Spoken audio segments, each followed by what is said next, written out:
Sean ustedes nuevamente bienvenidos a lo que es a las exposiciones y explicaciones más o menos para que te puedas un poquito ambientar y tal vez tener un estudio un poquito más profundo acerca de los temas de medicina interna y poder prepararte así para poder darle el examen el 2021 para la residencia médica. Estamos en el tema de diabetes mellitus, que es extraído del libro de Harrison. Y vamos a comenzar de esta manera. Por ejemplo, cuando hablamos de diabetes mellitus, vamos a definir en este caso que la diabetes mellitus es un grupo de enfermedades metabólicas que se van a caracterizar por una hiperglicemia debido a defectos de la secreción o acción de la insulina. Para esto, les voy a mostrar nuevamente un video relativamente corto que nos va a explicar con mayor profundidad para que podamos entender el resto del tema, ¿no? Es un video en el cual nos va a ayudar desde una definición acerca de la diabetes mellitus y también cómo vamos a diagnosticarla y cómo vamos a tratarla en este caso, ¿no? Entonces, vamos a empezar. Es un videíto colaboración obviamente de otro médico, extraída de YouTube en este caso, para que pueda ser un poquito más interactivo y un poquito mejor. Acá está. Hola a todos, ¿qué tal? Espero que estén muy bien. Vamos a ver en este video diabetes mellitus. Como se trata de un tema bastante amplio, lo he dividido en algunos videos. En esta primera entrega vamos a ver las definiciones, clasificación, fisiopatología y diagnóstico. Posteriormente vamos a ver las complicaciones agudas, que son las que pueden poner de manera súbita en peligro la vida del paciente. Cada una tiene su propio video. Tenemos el video de cetoacidosis, el de estado hiperosmolar y el de hipoglucemia, cada uno con su tratamiento. Luego vamos a ver las complicaciones crónicas y el tratamiento en general y con fármacos, para dejar al final un video que hable solamente del tratamiento con insulina. Así que habiendo dicho esto, podemos comenzar. Primero que todo, ¿qué es la diabetes mellitus? No es una enfermedad, sino realmente es un grupo de trastornos metabólicos que cursan con o que tienen en común la hiperglucemia. Este es el pilar fundamental de la diabetes, la que causa todos los problemas que vamos a ver más adelante, con anormalidad en el metabolismo de carbohidratos, grasas y proteínas.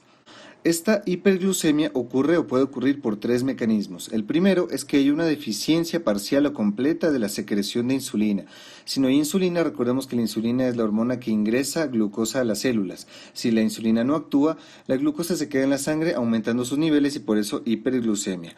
El segundo mecanismo es la disminución de la utilización de la glucosa, es decir, que sí haya insulina pero no actúe a nivel periférico. Hay una resistencia por parte de los receptores en el cuerpo.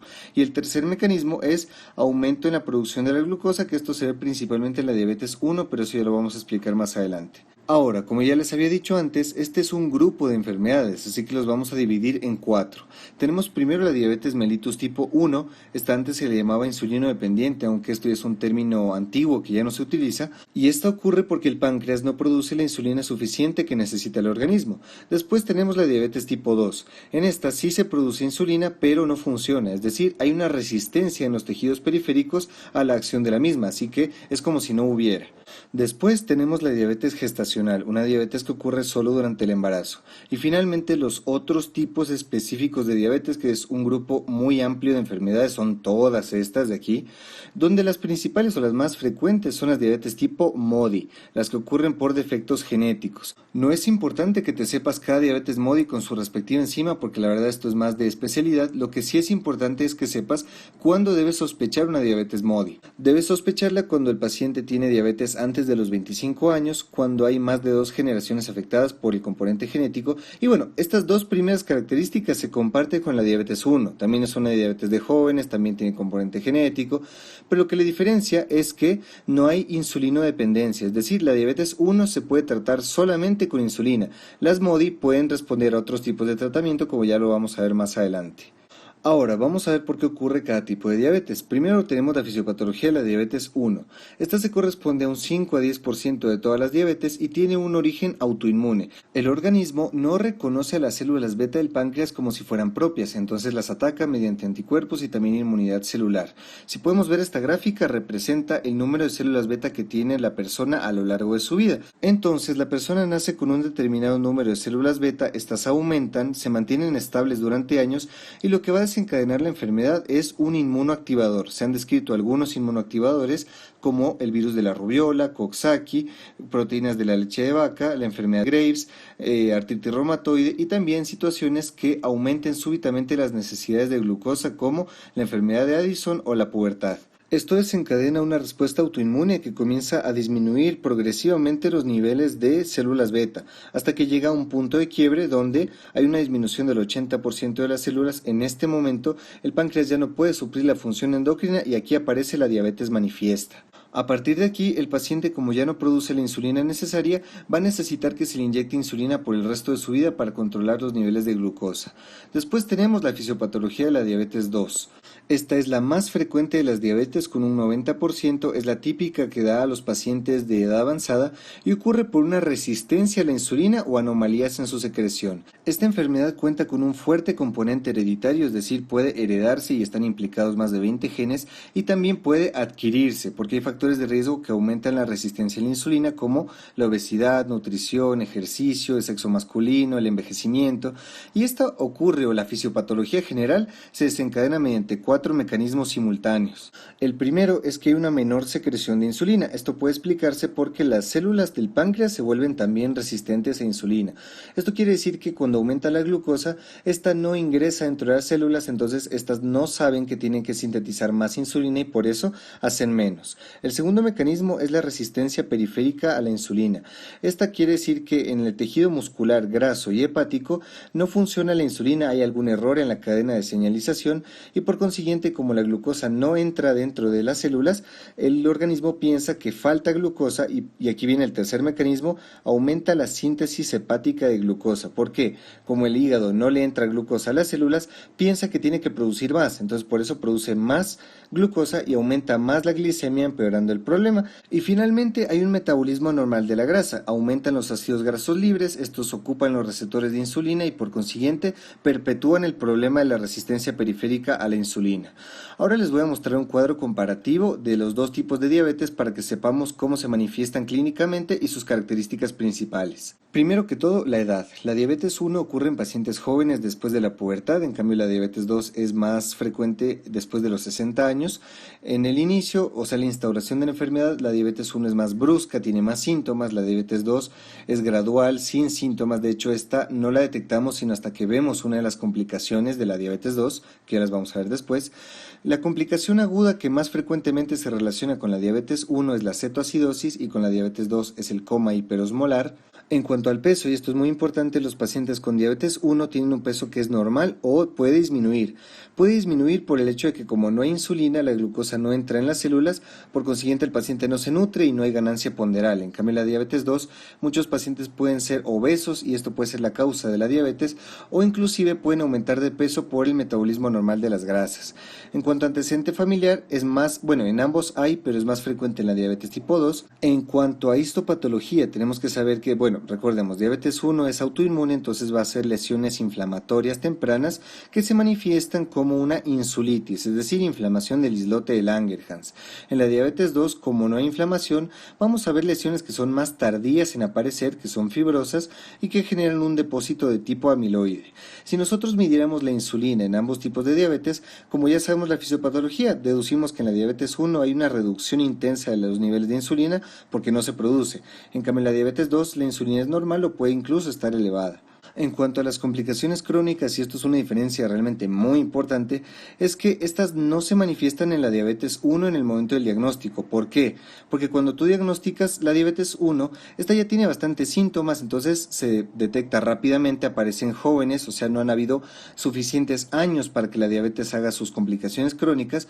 En cambio, la diabetes 2, como no la detectamos a tiempo, estas son las complicaciones que nos hacen pensar en el diagnóstico de la diabetes 2. O sea, si no es por estas complicaciones, no la detectaríamos nunca. Por eso digo que es importante esta diferencia.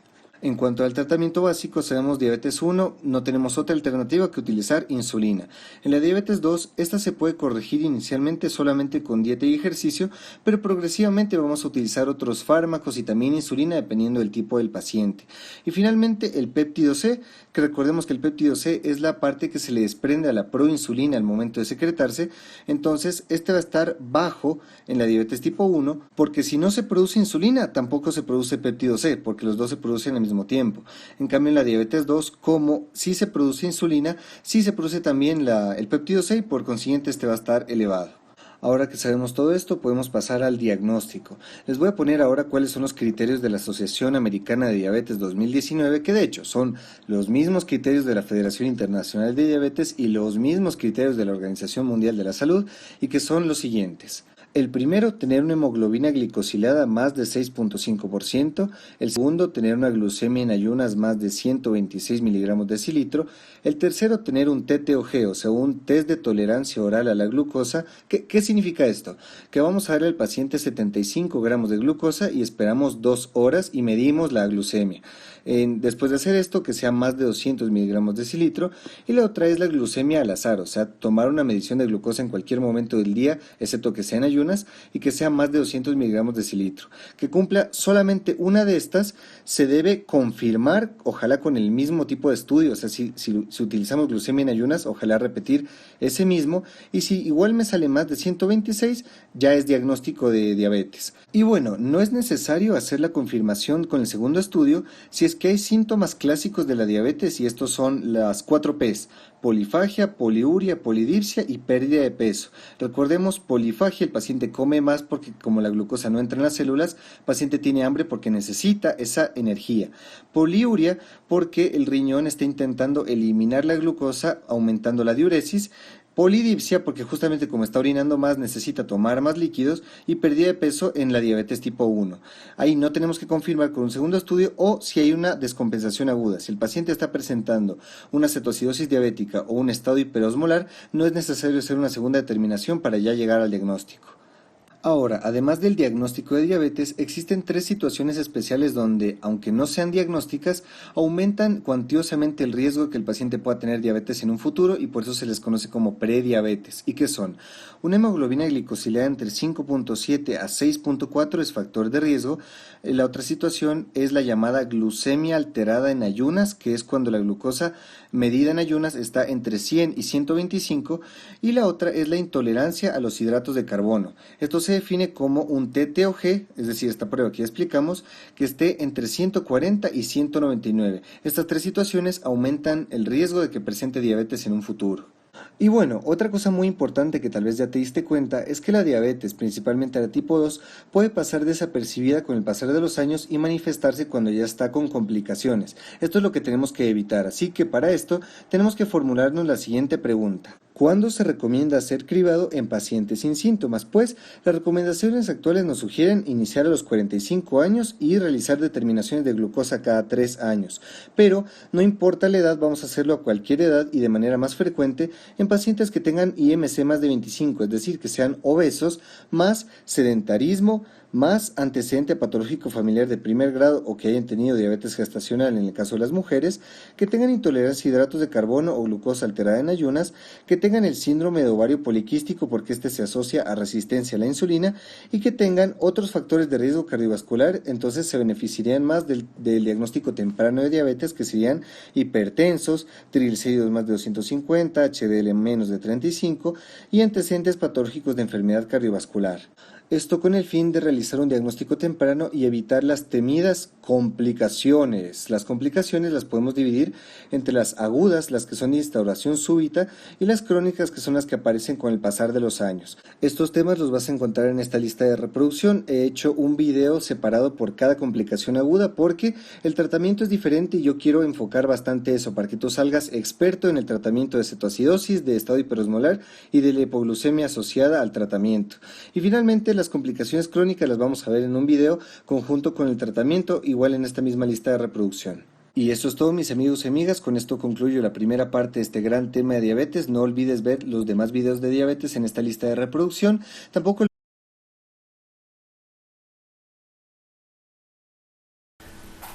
Entonces, de esta manera es como concluye este pequeño video, en la cual quizás te ha dado un poquito orientándote acerca de la diabetes mellitus.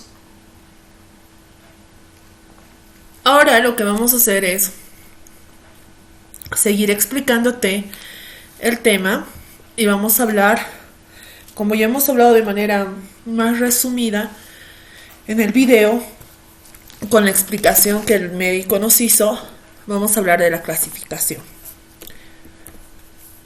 Entonces, la clasificación es diabetes tipo 1, que va a ser la destrucción de las células beta, que habitualmente va a provocar un déficit absoluto de insulina. En este caso va a haber lo que es la inmunoterapia y la de tipo idiopática. En la diabetes tipo 2 va a variar entre resistencia a la insulina predominante con déficit relativo de insulina y defecto secretor de insulina predominante con resistencia a la insulina. Tenemos otros tipos específicos de diabetes. En estas son el defecto genético de las funciones de las células beta, que van a ser caracterizados por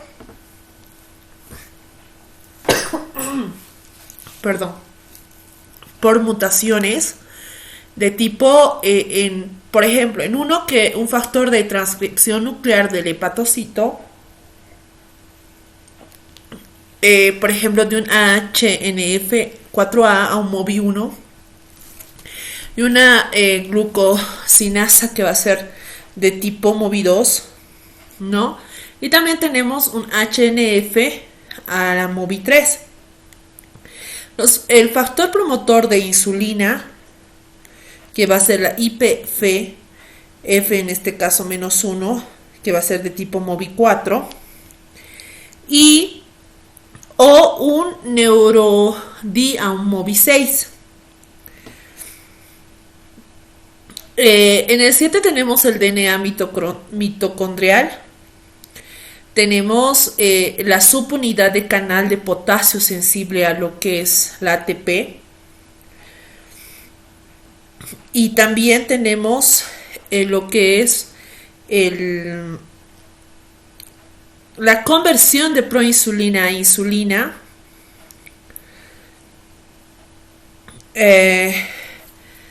En la parte de la B tenemos lo que son los defectos genéticos en la acción de la insulina. Tenemos entre estas vamos a tener la resistencia a la insulina de tipo A, la leprechaunismo, el síndrome de Rabson-Mendenhall y el síndrome de lipodistrofia. Por ejemplo, cuando vamos a hablar, si aquí ustedes se pueden preguntar, que nos menciona en este caso el tipo de glucosaminasa MODI1, MODI2, MODI3. Por ejemplo, esto nos refiere a la diabetes de tipo MODI, recibe su nombre por la abreviatura de la frase en inglés que se llama Maturity Onset Diabetes of the Young, es en este caso. Bueno, creo que está mal pronunciado mi inglés, pero significa diabetes de la edad madura que se presenta en el joven. Eso es el MODI2, MODI1, etcétera, ¿no? Como su nombre lo indica, se va a tratar de un tipo de diabetes que en un principio se va a parecer más a la tipo 2, cuyo inicio típico es en la madurez y en que puede controlarse sin necesidad de la insulina, pero con una edad precoz de presentación por debajo de los 25 años. Conviene destacar que no es la misma situación que se ha de observar en los últimos años de la aparición de la diabetes tipo 2 en poblaciones infantil debido a la obesidad que se está viendo. Desde un punto de vista, ¿no?, cuantitativo en esta cosa, la diabetes de tipo MODI es mucho menos frecuente que el tipo 2. Si está representada más del 90% en total en casos de la diabetes, la MODI solo es responsable de 2 a 5%. Entonces, en la mayoría de los casos se va a encontrar una mutación genética, si bien es cierto que una minoría de pacientes va a reunir las características de MODI sin haberse encontrado dicha mutación. Entonces, a esto se llama, para hacer un poquito más de orientación, a esto se llama lo que es el MODY.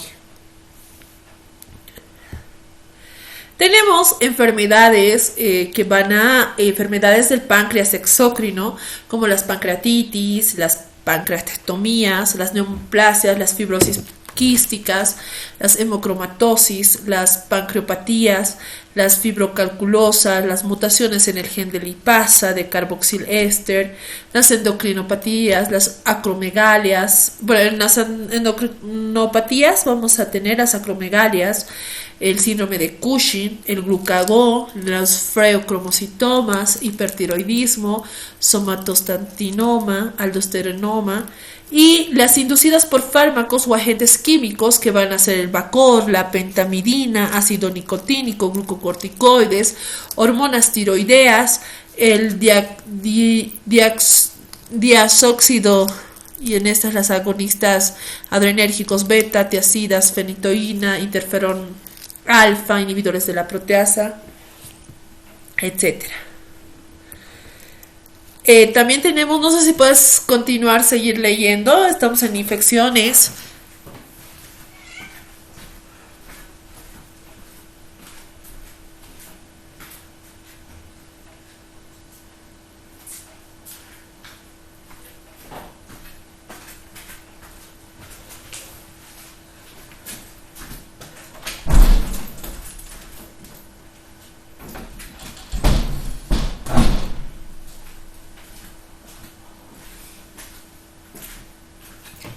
Y bueno, tenemos las infecciones por rubiola congénita, los citomegalovirus, las formas infrecuentes de diabetes inmunitaria, síndrome del hombre rígido, anticuerpos contra el receptor de insulina y otros síndromes genéticos que a veces se van a asociar a diabetes, y el síndrome de Down, síndrome de Klinefelter, síndrome de Turner, síndrome de Wolfram, ataxias de Friedreich, corea de Huntington, síndrome de Lawrence-Moon, la distrofia miotónica, las porfirias, el síndrome de Prader-Willi, ¿no? Entonces es un cuadro de diabetes gravídica también.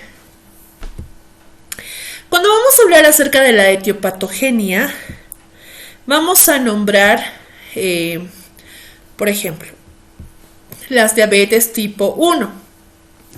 La variedad más común es de origen autoinmune, con destrucción de el 80% y 90% de las células B pancreáticas insulinopenia franca en el momento de la aparición de la enfermedad. Tenemos la diabetes de tipo 1 también hablando por autoinmunidad. Son anticuerpos antieslotes pancreáticos, el antidecarboxilasa del ácido glutámico y el antitirosina fosfatasa. Tenemos en la fisiopatología de la diabetes tipo 1, va a estar la predisposición genética. Por ejemplo, estos genes van a estar ligados al locus, ¿ya? Y la respuesta va a ser de tipo inmune a células beta normales o alteradas. Estas pueden ser de tipo infecciones, ya sea una infección viral o un daño directo a las células beta, ¿no? El mecanismo de destrucción de las células beta, el ataque autoinmune, la destrucción de células beta, y por lo tanto todo este conjunto va a dar una diabetes de tipo 1. Si se han dado cuenta y han escuchado muy bien la explicación del video anterior, les va a ser más fácil captar todo esto. Tenemos las diabetes mellitus tipo 2. Estas diabetes mellitus tipo 2, los niveles basales de insulina pueden estar normales hasta varios años después de la enfermedad. Se ha detectado la insulinemia puede ser similar a las a los individuos euglicémicos, pero son proporcionalmente insuficientes frente a la hiperglicemia. Los genes, por ejemplo, en los genes va a haber una hiposecreción, ¿ya? De tipo relativa, una insulina al estímulo con glucosa. Estos pueden ser de tipo, por ejemplo, una intolerancia a la glucosa, y eso es lo que va a dar las diabetes tipo 2. Ahora, por ejemplo, cuando hay una resistencia a la insulina, igual va a haber una intolerancia a la glucosa y va a haber lo que es la diabetes mellitus tipo 2. Tenemos las resistencias a la insulina, la incapacidad de la hormona para ejercer sus acciones metabólicas de acuerdo con una concentración, y también precede al desarrollo del estado de intolerancia a la glucosa. Podemos decir que existen síntomas clásicos. Podríamos hablar de una tríada clásica que van a ser poliuria, polifagia y polidipsia, las 3 P's, ¿no? Poliuria, polifagia y polidipsia. Tenemos también entre estos la astenia, la dinamia, las mialgias, los calambres de extremidades inferiores, la somnolencia, las disminuciones de la libido, las amenorreas transitorias, las miopías. Complicaciones agudas. Tenemos ya las complicaciones más fuertes, en este caso van a estar las cetoacidosis diabéticas y el estado hiperglicémico hiperosmolar. Aquí tenemos los valores en laboratorio en la cetoacidosis diabética y en los estados hiperosmolares hiperglucémicos, ¿no? Estos valores son representativos en el momento de la presentación. Si aquí ustedes pueden ver, por ejemplo, tenemos la concentración de glucosa, que en una cetoacidosis diabética va a ser más o menos de unos 13.9 a 33. Y en una en estados hiperosmolares hiperglucémicos va a estar de 33.3 a 66. Y así sucesivamente los valores van a ir cambiando, por ejemplo, del sodio, del potasio, magnesio. Si se dan cuenta acá, el potasio, el magnesio y el cloro se van a mantener de una forma normal, ¿no? La creatinina ligeramente va a estar, puede ser una ligeramente aumentada o tal vez moderada, ¿no? Entonces, por ejemplo, en las cetonas plasmáticas van a haber más 4 más, y aquí puede ser más o menos, ¿no? El pH arterial en una cetoacidosis diabética va a estar más o menos de 6.8 a 7.3, mientras que en estados hiperosmolares hiperglucémicos va a estar menor a 7.3. Entonces esto es lo que nos va a permitir diferenciar etapas de cetoacidosis diabética de un estado hiperosmolar hiperglucémico. Tenemos manifestaciones cetoacidósicas en la diabetes. Por ejemplo, los síntomas más comunes van a ser las náuseas, vómitos, sed, poliuria, dolor abdominal, disnea, sucesos desencadenantes, administración inadecuada de insulina, una infección, una neumonía, UTI, gastroenteritis, sepsis, infarto cerebral coronario, mesentérico, periférico, drogas, cocaína, embarazo. Los datos exploratorios exploratorios van a haber taquicardia, va a haber deshidratación e hipotensión, va a haber taquipnea, va a haber una respiración de Kussmaul y una dificultad respiratoria. La sensibilidad con la palpación abdominal puede simular pancreatitis aguda o abdomen agudo quirúrgico. Va a haber un letargo, va a haber embotamiento y edema cerebral y un posible coma. Las complicaciones crónicas. Las complicaciones crónicas de la diabetes mellitus pueden afectar muchos sistemas orgánicos y son causa de gran parte de la morbilidad y mortalidad que van a acompañar este trastorno. Las complicaciones crónicas pueden dividirse en vasculares y no vasculares. A su vez, las complicaciones vasculares se van a subdividir en microangiopatías, y en estas van a estar las retinopatías, neuropatías y nefropatías.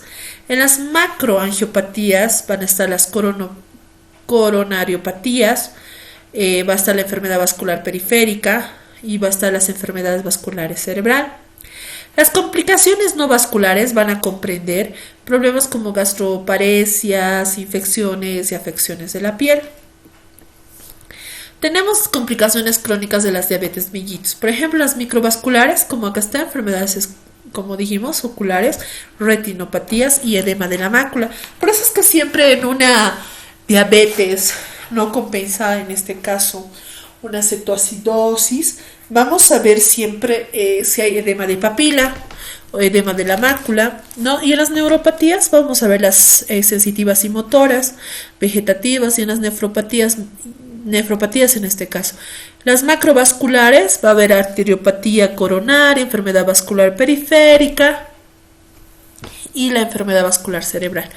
Otras podemos hablar del tubo digestivo, las geniturinarias, dermatológicas, infecciosas, cataratas, glaucoma y enfermedad periodontal. Aquí está.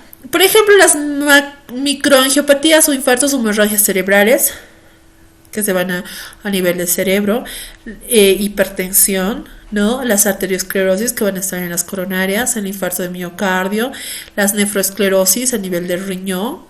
Vamos a ver destrucción de células beta a nivel del páncreas, ¿no? Nefropatías periféricas que van a estar a nivel distal de las manos, neuropatías autonómicas que van a estar por la vejiga, las arteriosclerosis periféricas que pueden estar a distancias en los pies, las gangrenas, las infecciones, ¿no? Y las retinopatías como cataratas y glaucoma a nivel del sistema visual. El riesgo de complicaciones crónicas va a aumentar con la duración de la hiperglucemia. Suele hacerse evidentes en el transcurso del segundo decenio hiperglucemia. Por ejemplo, como en una diabetes de tipo 2 puede tener un periodo prolongado de hiperglicemia sintomática, muchos individuos con diabetes mellitus tipo 2 van a presentar complicaciones en el momento del diagnóstico. Y estas complicaciones oculares de diabetes mellitus, o sea, la diabetes mellitus es la primera causa de ceguera entre los 20 y 74 años, esto en Estados Unidos. Las retinopatías se van a clasificar en dos fases, proliferativa y no proliferativa. Las retinopatías diabéticas no proliferativas suelen ocurrir hacia el final del primer decenio de la edad o al principio del segundo y se caracteriza por microaneurismas vasculares retinianos, manchas hemorrágicas y exudados algodonosos. Acá tenemos la retinopatía diabética. Tiene como consecuencia las hemorragias diseminadas, exudados amarillos, si pueden ver acá, exudados amarillos y neurovascularización. Este paciente tiene vasos neoformados que van a proliferar desde el disco óptico, ¿no? Y que va a requerir una fotocoagulación panretiniana con láser urgente. Esta es la neurovascularización en respuesta a la hipoxia retiniana va a constituir el sello de la retinopatía proliferativa diabética. Estos vasos neoformados pueden aparecer en el nervio óptico, la mácula o ambos y se van a romper con facilidad, provocando las hemorragias vítreas, fibrosis y el último término desprendimiento de retina. Complicaciones renales de la diabetes. Las nefropatías diabéticas es la primera causa de nefropatía en etapa terminal, esto en Estados Unidos y también en distintos países, ¿no? Y una de las primeras causas de morbimortalidad en relación con la diabetes. Las microalbuminemias y las macroalbuminuria en individuos con diabetes mellitus se va a acompañar de un mayor peligro en la enfermedad cardiovascular. Los individuos con nefropatía diabética casi siempre tienen retinopatía. Estas neuropatías y diabetes mellitus van a ser de origen diabético y van a aparecer aproximadamente al 50% de las personas con cualquiera de las dos variantes de la enfermedad de larga evolución. Se puede manifestar en la forma de polineuropatía y como monoterapia o mononeuropatía, y neuropatía autonómica o ambas. En las complicaciones de las extremidades inferiores, las diabetes es la primera causa de amputación no traumática de las extremidades inferiores en Estados Unidos, pero también en diferentes países. Las úlceras e infecciones del pie son también una importante causa de morbilidad en los diabéticos. Las razones de aumento de la incidencia de estos trastornos en diabetes mellitus son complejas y se supone la interacción de varios factores patogénicos y neuropatía biomecánica normal del pie, enfermedad vascular periférica y cicatrización deficiente de heridas. Aquí tenemos una etiopatogenia del pie diabético, ¿no? Va a ser a causa de una hiperglucemia y los factores de riesgo pueden ser tanto neuropáticos o vasculopatía. Por ejemplo, cuando hablamos de neuropatía vamos a tener tres tipos: las motoras, las sensitivas y las autonómicas. Estas motoras van a ser de tipo de atrofia muscular y las limitaciones en la movilidad articular. Y estas atrofias musculares también nos van a dar las alteraciones en la marcha. Por tanto, va a haber una hiperpresión y va a causar una úlcera. Las de tipo sensitivas pueden causar los traumas y de la misma manera ir a lo que es las úlceras. Las autonómicas producen los callos y también el tipo trauma. Cuando son de tipo vasculopatías, es por una disminución del flujo, igual va a causar lo que es el trauma. Tenemos tipos de pie diabético, pero según el grado. Por ejemplo, en el grado 0 sin úlceras y va a haber un pie de alto riesgo. Grado 1 va a haber úlcera superficial, especialmente en la primera cabeza metatarsal, acá pueden ver. Y el segundo grado es una úlcera profunda que no hay compromiso con el hueso, pero es una úlcera profunda. Tenemos ahora el tercer grado, que ya va a ser un absceso con compromiso del hueso. O sea, acá pueden ver, es más profundo, ya se ve hueso. En el grado 4 ya va a haber un tipo de gangrenosa localizada en los dedos y sobre todo, y sobre los dedos más que todo, acá podemos ver. Ya la de grado 5 ya es una gangrena en el pie completo. Entonces lo que esto va a ser la amputación. Tenemos diabetes mellitus, criterios de control. Por ejemplo, según la sociedad ADA, ya nos dicen que la HbA en este caso va a ser menor a 7, las hemoglobinas en este caso. La ADA es la American Diabetes Association, ¿no? La Asociación América de Diabetes. La glicemia en agudas nos va a dar, glicemia en ayunas, perdón, nos va a dar un menor a 120. Y las glicemias postprandiales postprandiales ninguno en este caso. Pero según la Federación Internacional de Diabetes de Europa en este caso, nos dice que la hemoglobina glucosilada en este caso, que es un marcador que fija, va a estar de menos o igual a 6.5. Pero en las glicemias en ayunas nos tiene que dar menor a 108. Menor o igual a 108. Y las glicemias postprandiales tienen que ser menor o igual a 135.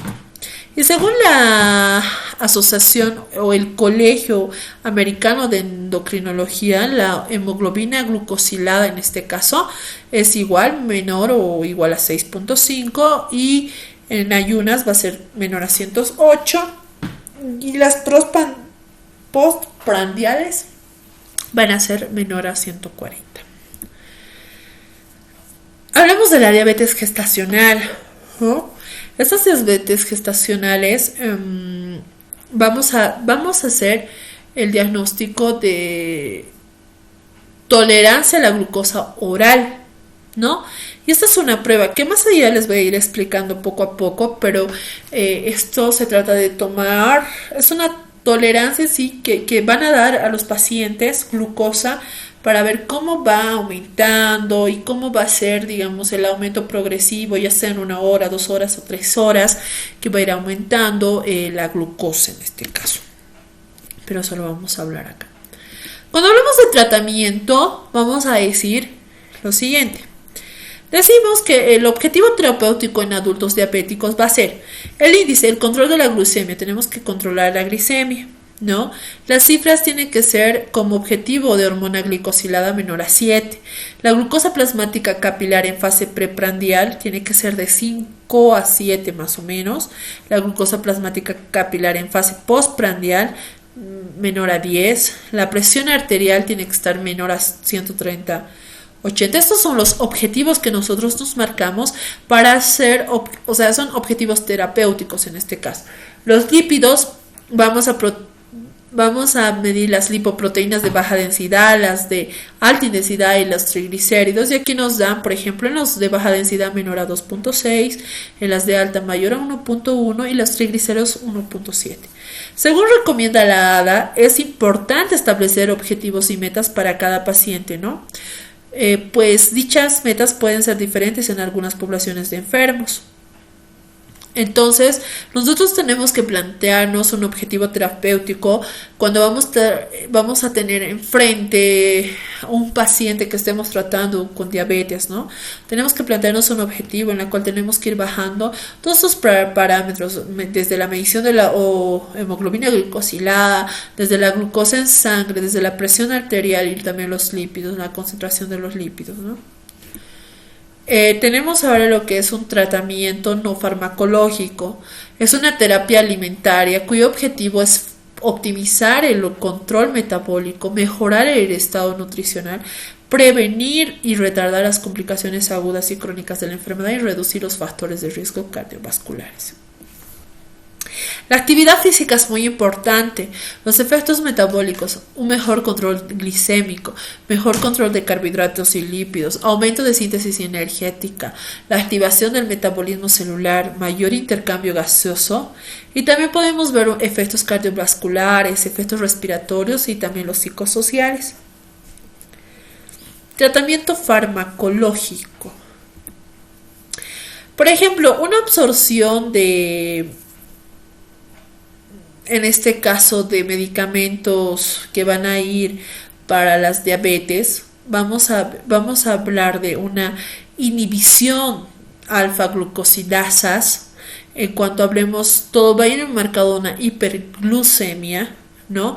Vamos a hacer que primero hay un aumento de la producción hepática de glucosa o un descenso de captación muscular de la glucosa. Para esto vamos a actuar a nivel del aumento hepático.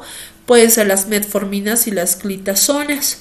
Y a nivel de lo que son el descenso de captación de la glucosa, las glitazonas o las metforminas, ¿no? O sea, simplemente cambian, viceversa.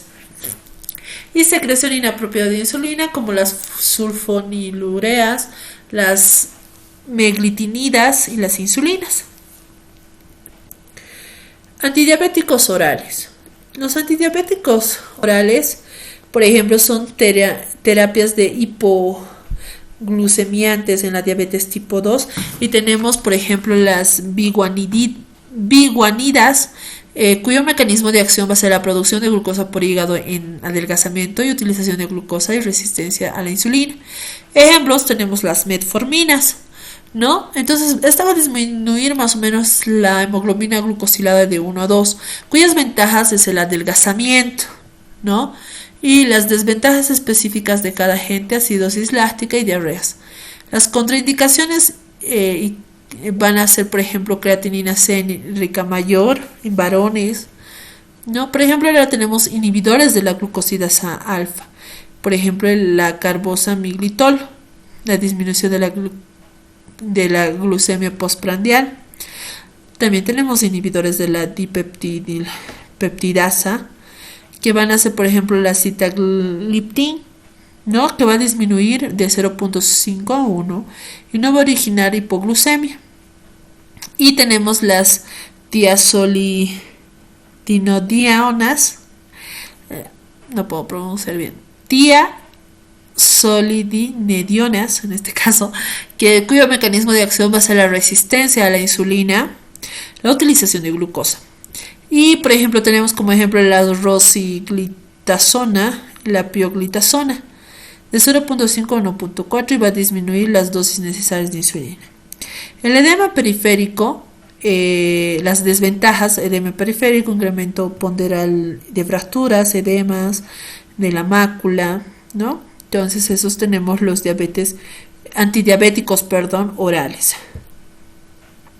Las sulfonilureas es una eficacia. Ningún ensayo clínico ha demostrado superioridad de una sulfonilurea sobre otra en cuanto a potencias hipoglicemiantes cuando se toma a la máxima dosis efectiva. Va a haber una reducción de la glucemia basal entre 50 a 60 miligramos por decilitro y una reducción de la hemoglobina glicosilada de 1 a 1.5. Es de mayor seguridad y va a haber una hipoglucemia más frecuente con sulfonilureas de vida media larga, como la clorpropamida y la glibenclamida, por lo que en ancianos es más recomendable utilizar las glicacida o la glipicida. Tenemos las meglitinidas. Estas son la repaglinida y la nateglinida. En comienzo de acción rápido de 30 minutos, tiene una corta duración de acción y va a estar circunscrito al periodo postprandial 4 horas. Facilita el horario de las ingestas. Tenemos la repaglinida y la nateglinida. Las dosis iniciales son de 0.5 en la repaglinida y la de la nateglinida de 36 a 60. Podemos decir que 1 miligramo, si se trata de un cambio, da de otro antidiabético. Vamos a recomendándose comenzar a las 24 horas de haber administrado el antidiabético que se suprime. Las meglinididas se pueden emplear en una insuficiencia renal leve, moderada. Las biguanidas. El efecto de la metformina en individuos obesos con riesgo de diabetes tipo 2. Por ejemplo, condiciones de riesgo. En la hipertensión, presión arterial baja, dislipidemias, disminuye el LDL y los triglicéridos. En el peso, obesidad central, va a disminuir el peso, el índice de cintura, en la homeostasis glucosa, la resistencia a insulina, niveles de glucosa. La resistencia a la insulina, va a haber una disminución de la progresión y las complicaciones macrovasculares. Las glitazonas. Estas van a ser la rosiglitazona. Vamos a hacer una monoterapia en terapia combinada con metformina o sulfonilurea. La triterapia en combinación con metformina más sulfonilurea. Y las pioglitazona es una monoterapia también, o puede ser en terapia combinada con metformina o sulfonilurea o insulina, o una triterapia en combinación con metformina y sulfonilurea. Limitaciones de los actuales tratamientos. Por ejemplo, en problemas asociados al tratamiento de la diabetes tipo 2, vamos a dar la ganancia de peso. En las ganancias de peso vamos a hablar de las sulfonilureas, miglinidas, glitazonas, insulinas. Efectos adversos de tipo gastrointestinales, las biguanidas, los inhibidores alfa-glucosidasas. Hipoglicemias, sulfonilureas, miglinidas, insulina. Insuficiencia renal, biguanidas, sulfonilureas. Insuficiencia hepática, meglitidas, biguanidas. Inhibición del alfa-glucosidasa. Insuficiencia cardíaca, las glitazonas y biguanidas. Selección de fármacos adecuados. Por ejemplo, en una hiperglicemia postprandial vamos a agarrar que son los fármacos alfa-glucosidasas, las sulfonilureas de acción corta, las meglitinidas, insulina regular o análogos de la insulina. En las hiperglucemias en ayunas vamos a tomar las biguanidas, las sulfonilureas de acción prolongada, las glitazonas, insulina de acción prolongada, análogos. Y cuando hay resistencia a la insulina, las biguanidas, glitazonas, inhibidores alfa-glucosidasas. Y en la secreción insuficiente de insulina tomamos igual las sulfonilureas, las meglitinidas y las insulinas. ¿Cómo vamos a hablar de la biterapia. Por ejemplo, cuando hablamos de biterapia es la combinación de dos fármacos. En este caso podemos combinar las metforminas con las sulfonilureas. Es la asociación con mayor experiencia de uso y una reducción adicional de la de la hemoglobina glucosilada de 1 a 2 puntos. Pacientes diana delgados y sin datos clínicos que sugieren insulinoterapia. Cuando combinamos las metforminas con glitazona, hay una experiencia de uso más limitado. Va a reducir, sí, la hemoglobina glicosilada de 1.2, pero estos pacientes con síndrome metabólico, obesidad o perímetro abdominal mayor a 102 en varones, 88 mujeres, hipertensión, dislipidemias, y va a presentación de acantosis nígricans o poliquistos ovárica, estatosis, hepática o esteatopatitis. Y cuando combinamos metformina más insulina, los estudios muestran control glucémico equivalente a la monoterapia con insulina administrada 2 veces al día o inyecciones diarias. Hablamos ahora del descenso esperado de la hormona glicosilada con fármacos orales en monoterapia. Por ejemplo, inhibidores alfa-glucosidasas, el descenso va a ser de 0.5 a 1. Las biguanidas de 1 a 1.5. Las glinidas de 0.5 a 1.5. Las glitazonas de 1 a 1.5. Las sulfonilureas de 1.1.5. Pero las insulinas son las que mayor van a hacer el descenso de la hemoglobina glicosilada de 1 a 2%. Y acá el descenso esperado con el tratamiento combinado de fármacos orales. Por ejemplo, acá el mayor va a ser una combinación, una biterapia entre sulfonilureas y metformina que va a ser de 1 a 2 combinación. Y el descenso esperado con el tratamiento combinado de insulinas con fármacos orales, que podemos agarrar las insulinas con secretagogos y la insulina con metformina, que van a rebajar de 1 a 2%. Ahora tenemos el incretin mimético. Y en estas son hormonas enterócrinas producidas en el intestino con respecto a una comida, es decir, en presencia de glucosa. Tenemos el glucagón, el péptido 1 y la glucosa dependiente de insulinotrópico péptido, que va a mantener el control glucémico aumentado a la producción de insulina y va a disminuir la producción de glucagón en respuesta a una elevación de glucemia. Tenemos las glucosas, las incretinas, que van a ser glucosas de tipo oral, estimula en mayor medida de la secreción de insulina en comparación con la vía endovenosa.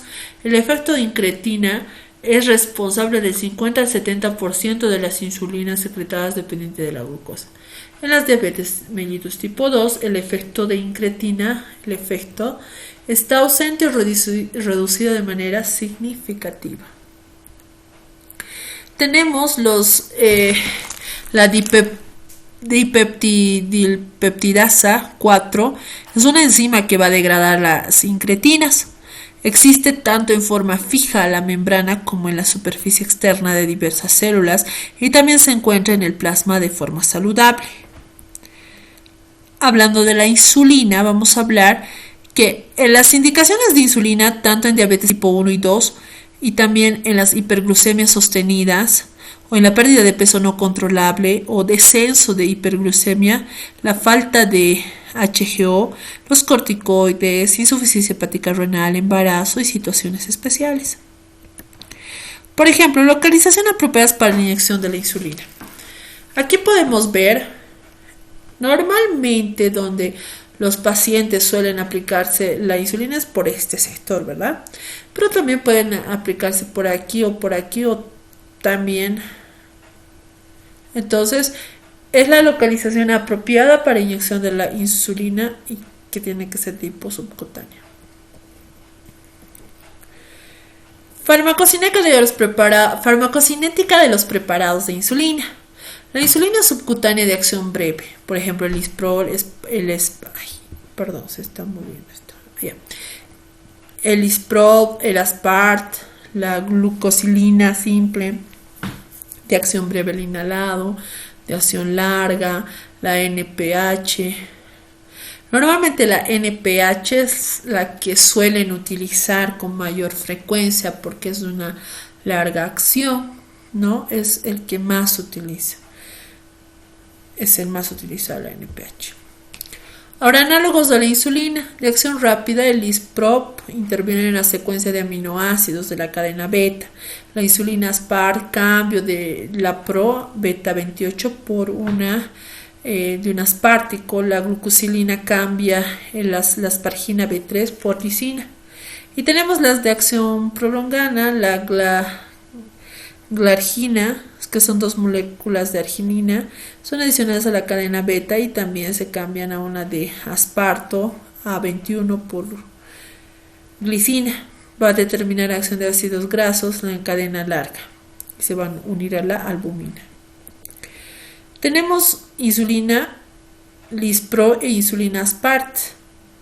Las ventajas de la insulina regular, por ejemplo, va a haber un efecto hipoglucemiante más precoz, mejor control de la glucemia postprandial, menor duración de acción, menor incidencia hipoglucémica, mayor flexibilidad, horarios de administración, se va a administrar inmediatamente antes de comer, aunque también se puede inyectar durante la comida o inmediato después de terminar la ingesta, de forma que sea más cómodo para el paciente. Estas insulinas NPL, que es neutral, protamina, Lispro, o insulina Aspart retardada, son mezclas de análogos ultra rápidos y análogos retardados. Por ejemplo, el Lispro más una NPL o Aspart o más una Aspart retardada parecen tener también menor riesgo de hipoglicemias que las clásicas mezclas de insulina de NPH más insulina rápida, ya que apenas se solapan la acción de la insulina ultra rápida con la insulina retardada, evitando así un exceso de insulina a las 3 o 4 horas de la ingesta. Las cifras de hemoglobina glicosilada similares con las mezclas de análogos que con las mezclas de insulina regular. Insulina glargina o una insulina de determir. Por ejemplo, las ventajas respecto a la insulina NPH van a ser que la reducción de hipoglicemias nocturnas, mayor comodidad de administración, porque va a ser una única dosis diaria y no aumenta de peso, especialmente con insulinas de determir. Las glargina versus determir, mayor experiencia de uso con glargina. Ambos son más caros que la insulina NPH y entre ellos apenas hay diferencia en el coste. Eficacia. Comparada con la insulina NPH, la eficacia es similar tanto en el control de la glucemia como la hemoglobina glicosilada. Seguridad. Similar a la NPH, menos hipoglicemias nocturnas que insulina NPH y administrar una vez al día, pero un porcentaje similar al NPH y van a administrar 2 veces al día. Eficacia del determir. Análogos de acción prolongada del determir. Comparada con la insulina NPH, consigue un control glucémico similar, con menos hipoglucemias, sobre todo nocturnas, y una menor ganancia ponderal. No hay datos de seguridad a largo plazo. Los episodios de hipoglicemia suelen ser totales, fueron similares entre una insulina determir a una NPH, aunque mostró un menor riesgo en hipoglicemias nocturnas en diabetes mellitus tipo 1. El costo es claramente superior a la insulina regular y a la NPH y queda por definir el valor de las mejores teóricas que presenta. Y por último tenemos los análogos de acción prolongada. Por ejemplo, en las diabetes mellitus tipo 1, utilizar la NPH con o sin insulina rápida o con un buen control metabólico sin hipoglucemias. Las insulinas glargina, especialmente cuando no se controlan las hipoglucemias nocturnas con insulina NPH, cuando las hiperglicemias de la mañana impiden alcanzar un buen control de la glucemia durante el día y cuando se utilizan análogos de acción rápida. La insulina detemir solo en pacientes con frecuentes hipoglucemias nocturnas y mal control metabólico y problemas de peso. Diabetes tipo 2. La evidencia actual sugiere que los pacientes bien controlados con NPH puedan obtener beneficios adicionales con insulina, glargina o detemir debido a la mejor frecuencia de episodios hipoglucémicos. De esta manera terminamos el tema de diabetes mellitus. Espero te haya gustado y espero hayas entendido. Obviamente te invitamos a que puedas tú revisar el libro de Medicina Interna de Harrison, edición 18, en la cual puedas tú con esto quizás profundizar más tu lectura y dar y entender mucho mejor. Te esperamos para la próxima explicación de dislipidemias. Gracias.